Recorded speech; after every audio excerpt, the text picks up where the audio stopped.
이제 문학경영이라 하는 이제 수업을 들어갔습니다. 첫 시간인데 교수님이 이런 얘기를 하신지 제가 잘 기억을 하고 있습니다. 이분은 이제 서울대를 나오신 분이신데요. 고향이 강원도 저 읍촌 쪽에만 시골인 것 같습니다. 졸업식을 하는데 아버님이 아들이 이제 서울대를 졸업하니까 온 동네 사람을 다 버스에다 모시고 졸업식에 참석을 한 거예요. 근데 이제 이 교수님이 나는 이제 마음이 조금 불편한 게 뭐냐면 온 동네 분들이 다 오셨는데 좀 상을 받아야 이 아버지한테 좀 얼굴을 세워줄 것 같은데 자기가 졸업장 말고는 받을 상이 하나도 없는 거예요. 그러니까 이제 고민을 어떡하나 하고 생각을 하고 있는데 졸업식을 마치고 내려갔더니 아버지 얼굴이 희색이 만면하고 막 사람들이 박수를 치더라는 거예요. 그리고 교수님이 어떻게 됐나 하고 했더니 아버지가 뭐라고 얘기하냐면 우리 아들이 서울대에서 1등 했다는 졸업할 때. 이게 너무 이제 뜻밖의 얘기를 하니까 교수님이 깜짝 놀란 거예요. 근데 가만히 얘기를 상황을 들어보니까 어떻게 됐냐 그러면 자 이분이 이제 문학교론 교수님이니까 국문학과 출신이잖아요. 대학을 들어가면 순번을 매길 때 물리과 대학이 1순위거든요. 물리대, 공대, 상대 이쪽에 나가니까 물리대 대학에서 이제 1순위고 그 다음에 물리대 쪽에서는 국문학과 또 1순위예요. 그리고 이분이 김씨예요. 그러니까 졸업장을 받는데 누가 제일 먼저 받았어요?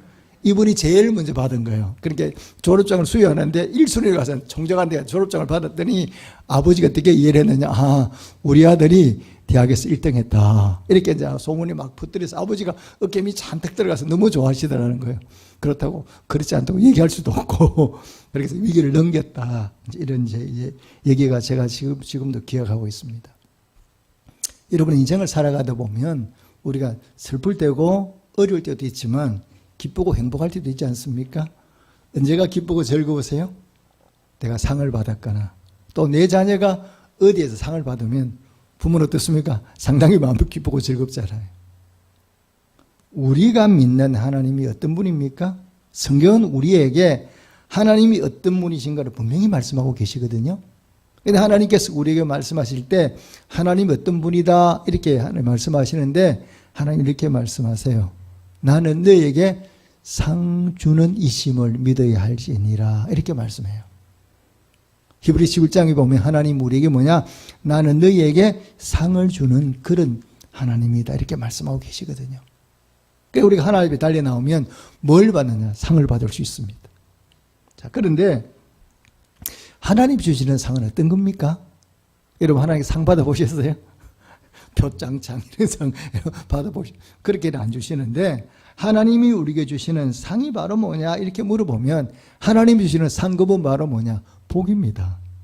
그러니까 하나님 우리에게 상급 줄 때는 상장을 주시는 게 아니라 우리에게 복을 주신다는 이 사실을 여러분 꼭 마음에 믿으시기를 주님의 축복합니다.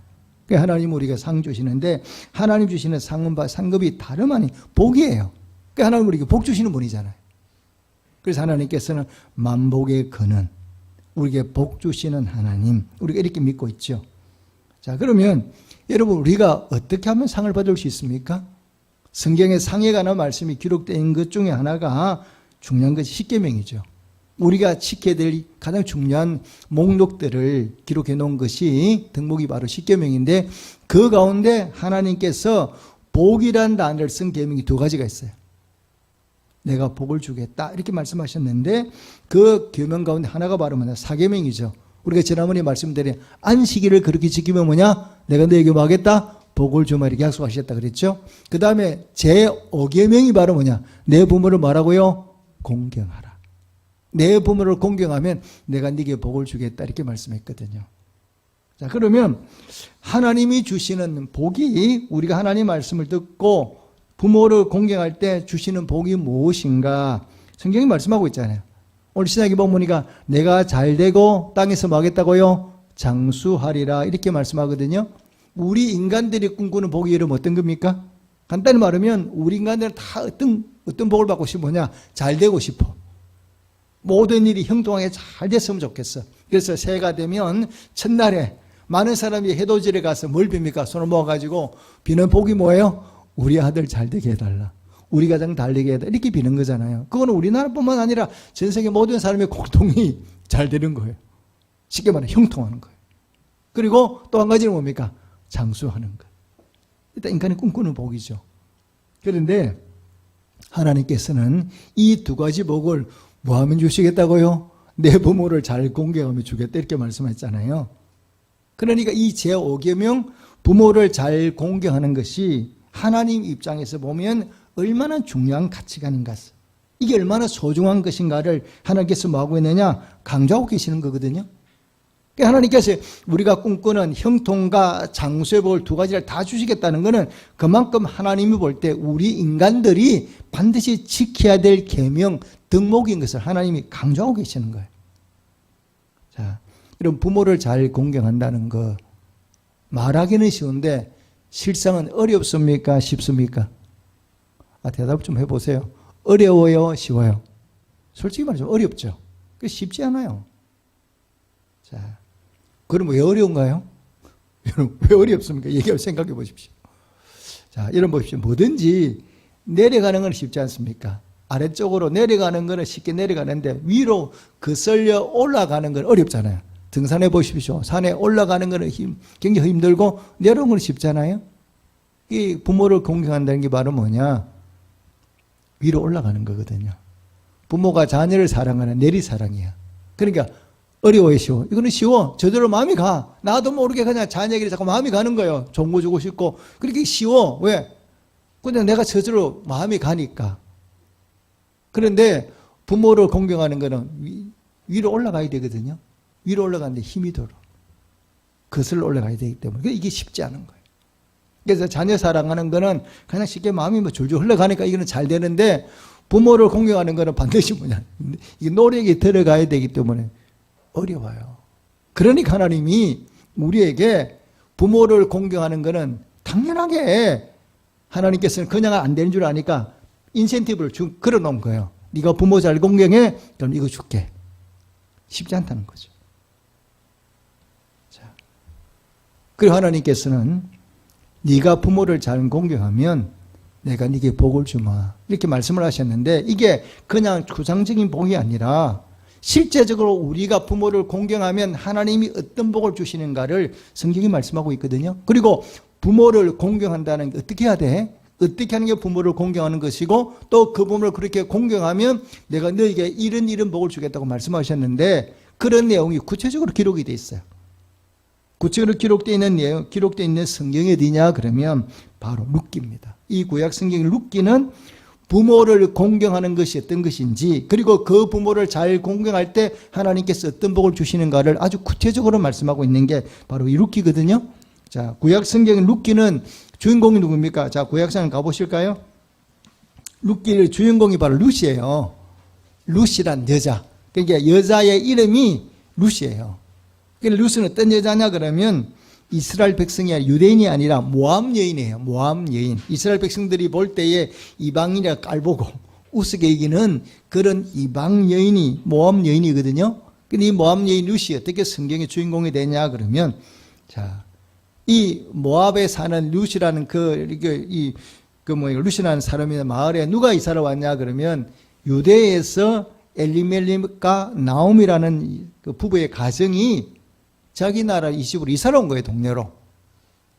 근데 요즘 말하면 이민을 온 거죠. 근데 어떻게 됐는지 이 모압 여인 룻이 그 집으로 시집을 가게 된 거예요. 그 나오미네 가정으로. 그래서 결혼을 해서 이제 그 집에 이제 시가 살게 되죠. 그런데 결혼하고 얼마 있지 않아서 시아버지가 세상을 떠났어요. 조금 있다가 시숙이 또 죽었어요. 좀 이따 땐이 버렸냐 자기 남편도 세상을 떠났어요. 얼마 되지 않은 기간에 남편과 시숙과 시아버지가 세 사람이 다 세상을 떠나고 여자 셋만 남은 거예요. 이때 시어머니 나오미가 고민하다 결단을 하죠.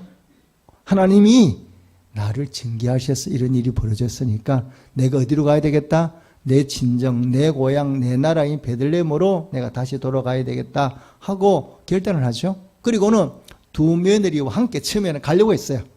함께 가려고 했는데 이 나오미가 아무리 생각해 보니까 이 며느리를 둘을 데려가면 고생을 시키니까 나오미가 뭐라고 얘기합니까? 너희들이 나를 따라오면 고생되니까 너희들이 친정으로 돌아가라. 친정에 돌아가서 너희들이 제가하고 친정 부모 그쪽에서 살아 하고 친정으로 돌려보내죠. 그러니까 큰 동생 오르바는 그 시어머니가 돌아가라 그랬더니 눈물로 인사하고 자기 친정으로 돌아갔어요. 근데 둘째 자보인 룻은 뭐냐? 안 하겠다는, 못 하겠다는 거야. 나는 절대 어머니를 떠나지 않고 어머니가 죽는 날까지 내가 어머니와 함께 살고 하나님을 섬기며 살겠다. 이렇게 얘기를 하는 거죠. 어디 기록되어 있어요? 자, 여러분 넘겨보십시오. 1장 16절 17절입니다. 1장 16절 17절 말씀인데요. 제가 먼저 16절 읽어볼게요. 16절입니다. 룻이 이르되 내게 어머니를 떠나며 어머니를 따르지 말고 돌아가라. 강건하지 마옵소서.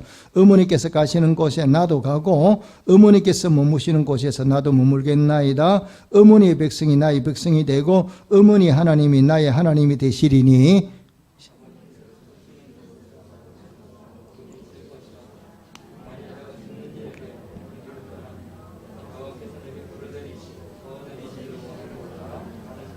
아멘. 오늘 본문을 보니까 이 룻이 아주 단호하잖아요. 내가 죽는 날까지 절대 어머니를 떠나지 않겠다는 거예요. 그러니까 나오미가 할 수 없이 룻을 데리고 결국 뭐냐, 베들레헴으로 돌아가게 되죠. 자, 그런데 여러분 한번 생각해 보십시오. 만약 여러분의 딸이 이런 일이 벌어진 거예요. 뭐 그래 일어나면 안 되겠지만 내 딸이 남편도 없는 시어머니를 따라서 그것도 가난한 나라, 못 사는 나라로 따라가겠다 그러면 여러분 허락하겠습니까? 내 딸인데. 내 딸이 남편도 없는 시어머니 혼자인 홀 시어머니를 따라서 그곳에 가서 평생 어머니 곁에서 살겠다 그러면 저부터라도 안 돼. 가지마. 이렇게 말할 것 같아. 그렇지 않겠습니까? 아마 성경에 기록되어 있지는 않지만 이렇게 돌아간다고 친정부모가 알았을 때는 루시의 친정부모들이 아마 제 생각에는 요즘 말로 뒤집으시지 않았겠나.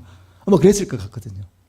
그런데 룻은 어느 누구의 눈치도 보지 않고 그가 어머니와 함께 가겠다. 이렇게 얘기를 하는데요. 이게 말처럼 쉬운 건 아니에요. 왜 그러냐 그러면 첫째로 이 룻은 이방인이잖아요. 베들레헴을 돌아가면 이방인이라고 수모를 당할 수 있어요. 그 이스라엘 사람들한테. 그럴 수도 있고 또 말은 뭐냐? 너무 가난해. 이제 돌아가도 농사질 땅도 없고 뭐 어떻게 할지는 아무것도 준비된 게 없어요. 집도 없고 준비된 게 아무것도 없어요. 그리고 이제 내가 베들레헴 떠나가 버리면 두 분 다 친정에도 못 올 수도 있어요. 그렇잖아요. 외국 가버리니까. 아마 친정 부모들이 굉장히 말리지 않았을까 저는 그 생각 들고요. 그 다음에 낯선 곳이야. 아는 사람이 한 사람도 없어. 뭐 좀 아는 사람하고 얘기를 나누려고 그래도 아는 사람이 한 사람도 없잖아요. 그리고 나에게 드신 시어머니를 내가 책임지고 봉양을 해야 돼. 먹이 살려야 돼. 근데 요즘 말하면 직장도 있고 뭐 땅이 있으면 어떻게 농사를 해보겠는데 아무것도 없잖아요. 그런데 시어머니를 내가 죽는 날까지 책임지고 섬겨야 되니까 이게 보통 일이 아니잖아요. 그럼에도 불구하고 룻이 시어머니를 따라 났어요. 룻 알고 있어요. 이런 일이 기다리고 있다는 것을 알고 있음에도 불구하고 룻이 그 시어머니를 따라 났었거든요. 그러면 어떻게 해서 따라 났어? 그러면 왜 룻이 이런 걸 어려움을 알고도 룻이 이런 선택을 하느냐? 이유가 있죠. 이런 어떤 이유가 있다고 생각하십니까? 오늘 읽은 우리가 본문에 보니까 뭐라고 고백하느냐 이렇게 고백하죠. 어머니의 백성이 나의 백성이 되고 어머니의 하나님이 누구의 하나님이라고요? 나의 하나님. 여기 뭐가 나옵니까? 룻의 신앙 고백이 나와요. 그러니까 룻은 원래 하나님을 모르던 우상을 섬기던 여인이 있지 않습니까? 그런데 이 룻이 자기가 시집을 그러니까 나오미네 집을 시집을 와 보니까 이 사람들은 누굴 믿어? 여호와 하나님을 믿거든요. 그곳에서 룻이 하나님을 알게 된 거예요. 하나님을 믿게 된 거예요. 그러니까 시어머니를 통해서 그동안 알지 못했던 하나님을 알게 되고 하나님을 믿게 되고 이제는 우상과 멀어지게 된 거죠. 그러니까 이 나오미를 따라가겠다고 한 것은 여러 가지 많은 악조건이 있지만 이쪽을 선택한 것은 바로 뭐냐? 이 룻의 마음속에 뭐가 있다고요? 하나님이 살아계시는 거예요. 하나님을 만난 거예요. 결국 뭐냐? 룻이 누구를 선택했다고요? 간단히 말하면 우상을 버리고 여호와 하나님을 선택한 거예요. 어머니를 따라 나섰다는 얘기는 어머니의 여러 가지 있지만 가장 중심이 되는 게 바로 어머니 하나님이지 내 하나님이 됐기 때문에 저는 하나님 떠나서는 살 수 없습니다. 이제는 제가 우상을 섬기며 살지는 않겠습니다. 어머니를 따라 고생 하나 있더라도 저는 하나님을 선택하고 하나님을 믿으며 살겠습니다. 이게 바로 뭐냐? 루시의 선택이에요. 루시의 선택의 순간에 왔을 때 누구를 선택했다고요? 시어머니를 통해 만난 하나님을 선택했거든요. 자, 여러분, 하나님을 선택하면 어떤 일이 따르느냐? 우리가 세상을 살아가다 보면 하나님을 선택하면, 신앙을 선택하면요, 때로는 내가 좀 손해볼 것 같아요. 하나님 눈에 보이는 분이 아니잖아요. 근데 세상은 눈에 보이거든. 룻도 그렇지 않습니까? 지금 객관적으로 보면 하나님을 선택해서 따라갔지만 그곳에는 고생문이 활짝 열려 있는 거죠. 하나도, 우리로 말하면 좋다고 말하는 게 하나도 없어. 다 악조건만 기다리고 있는 거죠. 자, 그럼에도 불구하고 룻이 하나님을 선택해요. 하나님을 선택하고 어머니를 따라가겠다 이렇게 나왔지 않습니까? 그랬더니 여러분 어떤 일이 벌어졌습니까? 자, 그 다음에 일어난 것이 이제 이게 오늘 본문 2장부터 마지막까지 이제 하나님을 선택한 룻에게 하나님이 어떤 복을 주셨는가를 쭉 기록하고 있는 내용이거든요. 자, 하나님을 선택하고 베들레헴 돌아왔어요. 베들레헴 돌아오니까 어떤 일이 기다리고 있습니까? 이제 먹을 게 없으니까 마침 돌아오니까 뭐냐? 추수하는 시기가 돼서 룻이 이삭을 주러 간 거죠. 농사짓는 땅이 없으니까. 이삭을 줄 것밖에 다른 일이 없으니까 이삭을 주러 나갔다가 거기서 누구를 만나느냐? 오늘 본문에 나오는 대로 보아스라는 사람을 만나게 되죠. 이 보아스는 뭐냐? 믿음이 좋은 아주 부잣집 멋진 남자예요. 그런데 그 보아스를 만나게 되므로, 자, 보아스를 만난 정도가 아니라 보아스를 만나고 난 다음에 어떻게 하게 됩니까? 결혼으로 꼴이 나게 되죠. 보아스 만나 결혼하잖아요. 그리고 보아스가 부자야. 그러니까 룻은 젊은 가부인데 이 젊은 가부인 볼품없는 가부가 부잣집의 멋진 남자 보아스를 만나서 결혼하게 되잖아요. 그러니까 뭐가 되는 거예요? 부잣집 하나님이 되죠. 자, 식량 문제 해결됐습니까? 안 됐습니까? 일시에 해결됐어요. 그 다음에 결혼하고 난 아들을 낳았어. 자기가 재혼해서 아들을 낳을 건 한 번도 생각한 적이 없는데 그 보아스에게 사랑받는 아내가 되고 보아스에게로 아들을 낳은 거예요. 자, 아들이 자라서 뭐가 되느냐? 다윗의 할아버지가 되거든. 그래서 이 룻이 믿음의 여인이 돼서 예수님이 조상이 되고 뭐가 돼요? 성경의 주인공이 됐잖아요. 이런 영과 육으로 받아 누리는 복은 한 번도 생각해 본 적이 없음에도 불구하고 하나님이 이를 룻에게 엄청난 복을 주시는 거예요. 자, 여러분 인생을 살아가면서 우리가 반드시 마음에 새게 될 것이 하나 있습니다. 그것이 바로 뭐냐? 선택의 순간이 오면 어떤 상황일지라도 눈을 질끈 감고 반드시 누구를 선택하느냐? 여호와 하나님을 선택하는 성도가 되시기를 주님의 축복합니다. 이것이 우리가 가슴에 새게 될 거예요. 하나님을 선택하면요, 절대 하나님이 내 삶을 후회하게 만들지 않으세요. 어떤 어려움이 있다 하더라도 내가 하나님을 선택해 보면 그 선택대에 하나님이 나로 후회하게 만드는 게 아니라 두고두고 내가 정말 선택을 잘했구나, 하나님께 감사할 수 있도록 만드는 분이 누구냐? 하나님이시거든요. 오늘 우리가 세상을 살아가다 보면 선택의 순간들이 참 많잖아요. 교회를 갈 건지 말 건지, 이걸 할 건지 말 건지. 나름대로 돌아보면 우리가 선택의 순간들이 너무너무 많아요. 근데 그 선택의 순간에 우리가 마음속에 꼭 새길 그런 바는 뭐냐? 나는 어떤 순간이 와도, 어떤 상황이 와도 나는 선택의 순간이 오면 여호와 하나님만 선택한다. 우리 예수님만 선택한다. 이걸 마음에 꼭 잊지 말고 이런 마음에 새기고 그 선택의 길을 가는 룻과 같은 여호와 하나님을 선택하는 그런 성도가 되시기를 주님께 축복합니다. 그 선택의 끝은요, 놀라워요. 이렇게 하나님을 선택했던 하나님이 룻을 통해서 얼마나 많은 복을 예비해 놓고 계신가를 오늘 성경이 보여주잖아요. 이거는 룻만의 얘기가 아니거든요. 이 시대를 사는 우리도 어떤 선택의 순간에 왔을 때 여호와 하나님을 선택해 보면 그 선택의 끝은 반드시 우리에게 복이에요. 근데 사단은 어떻습니까? 항상 우리를 유혹하거든요. 하나님을 선택하지 못하도록, 우리가 세상을 선택하도록 유혹하는 게 사단이거든요. 자, 여러분, 에덴 동산에서 사단이 하와를 어떻게 선택합니까? 선악과를 다 이렇게 바라볼 때 사단이 그 뭐라고 합니까? 먹어보라는 거예요. 다 먹어보라는 거예요. 그런데 하와가 그 사단의 얘기를 듣고 선악과를 치다 보니까 정말로 이 선악과가 너무너무 맛있어 보이고 아름다워 보이거든요. 저걸 먹는 날에는 죽지 않아. 사단의 말대로 뭐냐? 네가 저것을 먹는 날에는 눈이 밝아져서 하나님처럼 되면 되지 죽는 법은 없다. 이게 사단의 소리지 않습니까? 근데 하나님은 뭐라고 말씀해요? 아니다. 그것을 따먹는 날에는 네가 정녕 죽을 거다. 이게 하나님의 말씀인데 이 하와가 비교해 보니까 하나님 말씀보다 사단의 말이 더 맞는 것 같거든요. 하나님 말씀보다 훨씬 더 사단의 말이 설득력이 있어. 보니까 예쁘고 마치서 보일 거고 저거 뭐 절대 죽지 않을 것 같아. 그러니까 하와가 누구를 선택합니까? 하나님보다는 말씀보다는 사단의 말을 선택했죠. 왜? 눈에 보이니까. 하나님 말씀 눈에 보이지 않으니까. 근데 결과는 뭐예요? 죽음이잖아요. 이거는 하와에게만 하는 얘기가 아닙니다. 오늘 우리 모두에게 하는 얘기가 바로 이 얘기예요.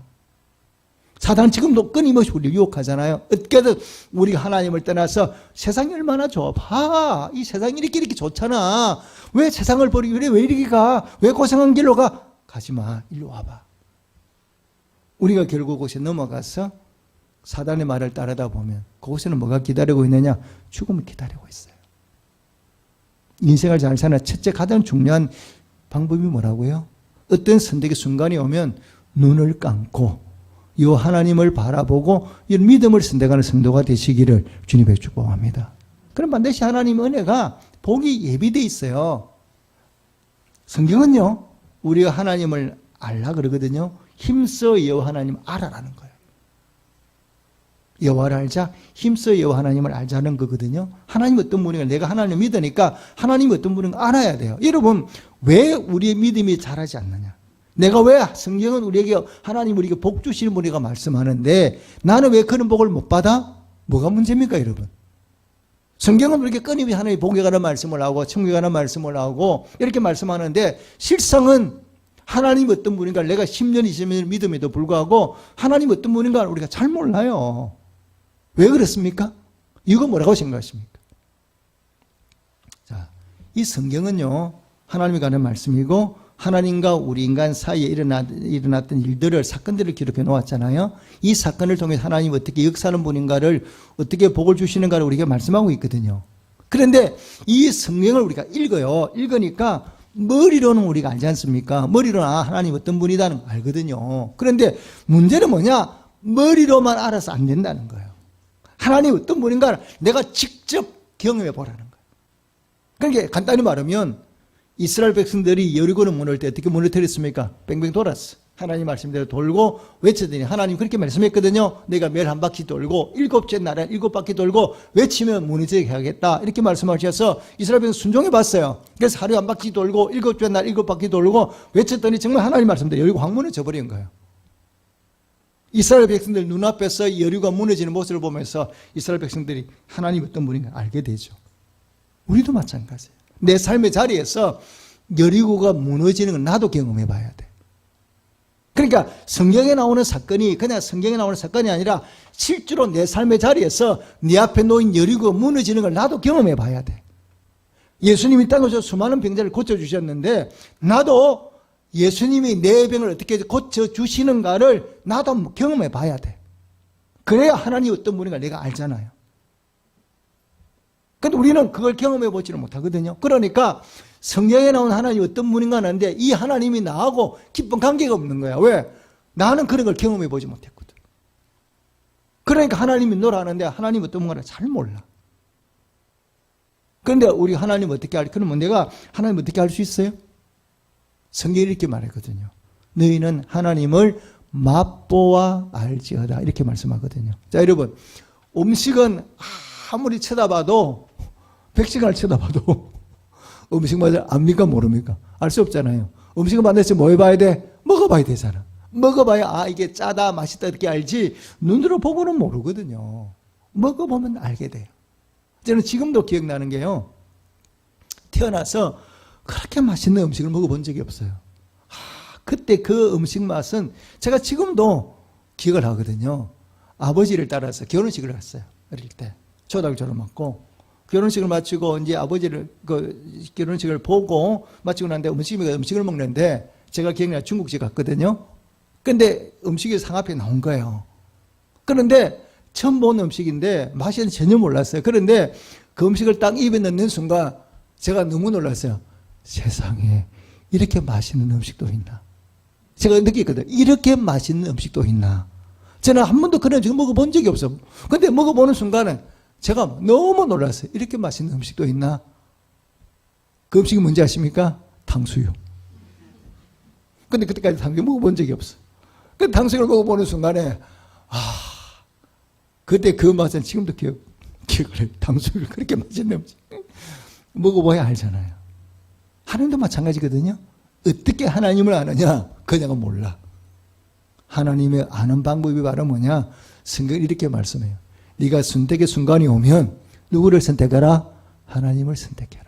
하나님을 여러분 선택한다는 게 뭐예요? 하나님께 펜가리게 합니까? 이것이 아니라 우리가 하나님을 선택하는 얘기는 다른 말로 말하면 인생을 살아가는 동안에 항상 우리의 삶 속에 뭘 해라?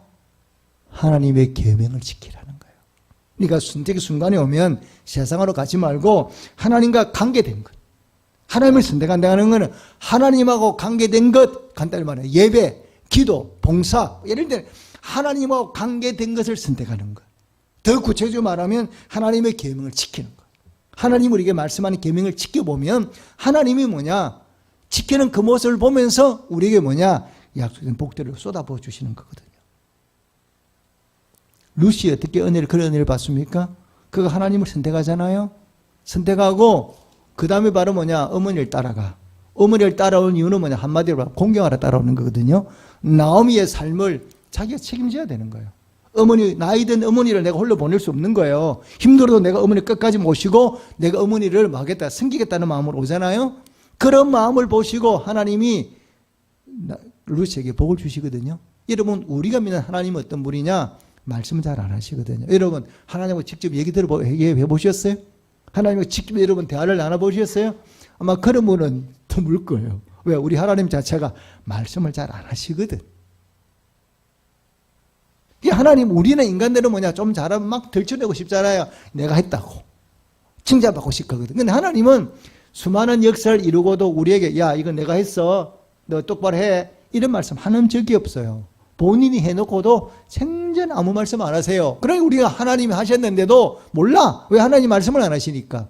자기를 드러내지 않으시니까. 그런데 어떻게 이게 하나님이 하신 걸 아느냐 그러면 내가 믿음의 눈이 떠보면 믿음의 눈이 떠지면 그때부터 알아요. 아, 이게 하나님이 하셨네. 깨닫게 되는 거거든요. 그리고 하나님은 항상 우리를 지켜보시고 때에 따라 우리를 도와주시고 복 내려주시는 분이거든요. 내가 하나님 말씀에 순종하고 하나님 계명을 지켜보면 그때서 비로소 하나님이 그걸 우리에게 보여주시는 거예요. 우리에게 알게 해주시는 거거든요. 오늘 본문도 보십시오. 루시 따라왔잖아요. 따라오니까 나머지부터는 어떤지 하나 계명에 순종해서 하나님을 쓴다고 따라오니까 하나님이 루시에게 어떤 일을 이루시는 거 한번 보실래요? 자, 여러분 수고스럽지만 성경 한번 읽겠습니다. 2장 11절 말씀입니다. 11절 말씀. 오늘 본문 2장 11절 말씀 제가 먼저 읽겠습니다. 여러분 12절 읽으시기 바랍니다. 보아스가 그에게 대답하여 이르되 내 남편이 죽은 후로 내가 시어머니에게 행한 모든 것과 내 부모와 고국을 떠나 전에 알지 못하던 백성에게로 온 일이 내게 분명히 알려졌느니라.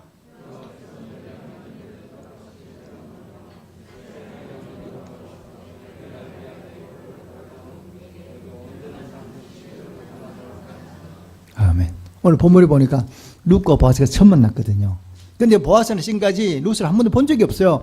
자기 밭에 이삭 주러 온 룻을 처음 봤는데 이미 룻을 보아스가 알고 있는 거예요. 어떻게 알고 있어요? 소문을 들었어. 룻이 시어머니 나오미를 어떻게 섬겼는가를 이미 소문이 쫙 퍼진 거예요. 떠들지 않아도 사람들이 그걸 보고 듣고 룻이 어떤 여자인 걸 알게 됐잖아요. 그래서 이 룻이 누구 떠들지 않아도 그 말 사람들이 룻이 어떤 여자인지 알게 된 거예요. 그리고 보아스도 궁금한 거죠. 어떤 여자인지 소문을 들었는데 좋은 소문을 들었잖아요. 한번 좀 마음속에 여자 얼굴 한번 봤으면 좋겠다 생각하고 있는데 마침 자기 집에 뭐하러 온 거야? 이삭 주러 온 거야. 거기서 만났어. 만난 다음에 그 만난 룻에게 보아스가 좀 읽은데 12절을 보니 뭐냐? 내게 상 주시기를 원하노라 이렇게 축복하거든요. 이거는 누구의 말씀이에요? 하나님의 말씀이에요. 하나님이 보아스를 통해서 누구한테 복 주시는 거요? 축복해 하는 거요? 하나님이 보아스를 통해 루스에게 축복하는 내용이거든요. 하나님이 지켜보시고 보아스 입을 통해서 하나님께 이런 복을 주기를 원한다. 지켜주겠다는 거예요. 여러분 세상을 살아가면서 내가 인생을 하나님의 복을 받고 살고 싶다. 복 받는다고 여러분 내가 복 받고 싶다고 복 받는 게 아니잖아요. 우리가 하나님의 은혜와 복을 체험하고 싶다 그러면 우리가 할 일은 바로 뭐냐? 복은 하나님이 주시는 거고 우리가 할 일은 하나님의 말씀에 순종하면 돼. 하나님의 계명에 지켜 행하면 하나님 그걸 지켜보시다가 때가 되면 우리의 모든 삶에 넉넉한 은혜로 우리의 필요한 모든 것을 하나님 풍성하게 채워주신다는 이 사실을 꼭 마음에 믿으시기를 주님의 축복합니다. 그래서 부모를 공경하면 내가 하나님이 어떤 복을 주시는가 오늘 루스를 통해 말씀하고 있잖아요. 근데 부모를 공경한다는 쉬운 일은 아니지만 우리가 이것을 가슴에 품고 뭐 해야 되느냐? 힘쓰셔야 돼요. 내가 부모를 잘 공경하기 어려워요. 솔직히 말하면 저부터. 그렇지만 부족하지만 그래도 어떻게든 내가 부모를 좀 공경해 보겠다고 마음을 다하고 힘을 다해 노력을 해보면 그걸 누가 지켜보고 계신다고요? 하나님 지켜보고 계시고 때를 따라 때가 되면 우리에게 내가 구하지 않은 좋은 것도 넉넉하게 풍성하게 채워주신다는 이 사실을 꼭 마음에 새기고 우리가 생활 가운데 더 하나님의 계명을 지키기를 힘쓰고 또 부모 공경에 힘쓰는 성도가 되시기를 주님의 축복합니다. 여러분 우리가 믿는 예수님이 하나님이시잖아요. 예수님은 하나님이신데 그 예수님이 인간의 몸을 이 땅에 오셨어요. 근데 예수님 올 때 그냥 오신 게 아니라 누구의 몸을 통해서 마리아 몸을 통해서 요셉의 가정을 통해서 오셨잖아요. 그러니까 예수님이 육신의 아버지가 요셉이고 육신의 어머니가 누구냐? 마리아거든요. 그러면 예수님이 마리아 집에 태어나셔가지고 그 집에 성장하셨거든요. 그러면 성장해서 나중에 성인이 돼서 우리를 구원해주셨는데 그 예수님이 마리아 요셉을 어떻게 섬겼는가 성경에 기록하고 있거든요. 하나님이신 예수님이 이 땅에 오셔서 육신의 부모를 어떻게 대했다? 어떻게 섬겼는가를 성경에 기록하고 있는데 여러분 한번 찾아보시겠습니다. 누가복음 2장 51절 52절입니다. 91페이지입니다. 신약 성경 91페이지 한번 찾으시기 바랍니다.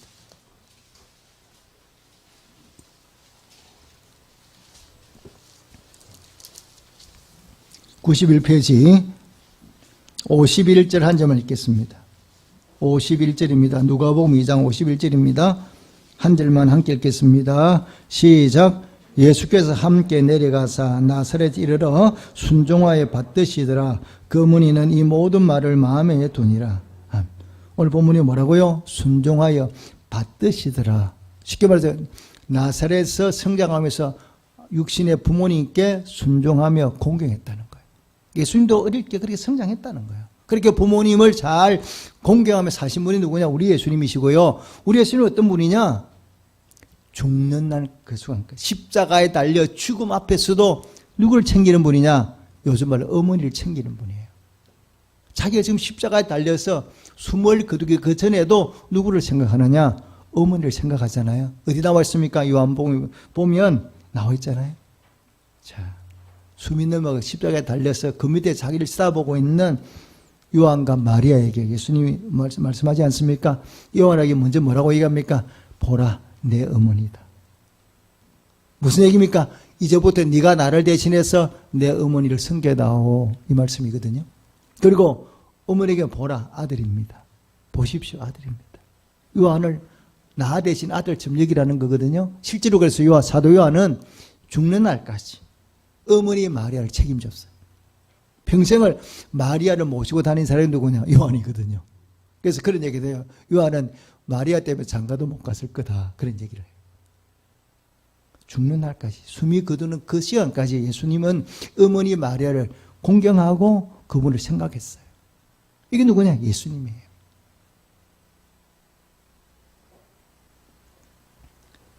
여러분, 세상에 아름답게 살려면 어떻게 살아야 됩니까? 성경은 우리에게 우리가 성경 말씀대로만 살면 되거든요. 근데 성경이 우리에게 말씀하고 가치관이 중요한 것 중 하나가 뭐냐? 하나님이 우리에게 가장 강조하는 덕목 가운데 하나가 바로 뭐냐? 순종과 공경이에요.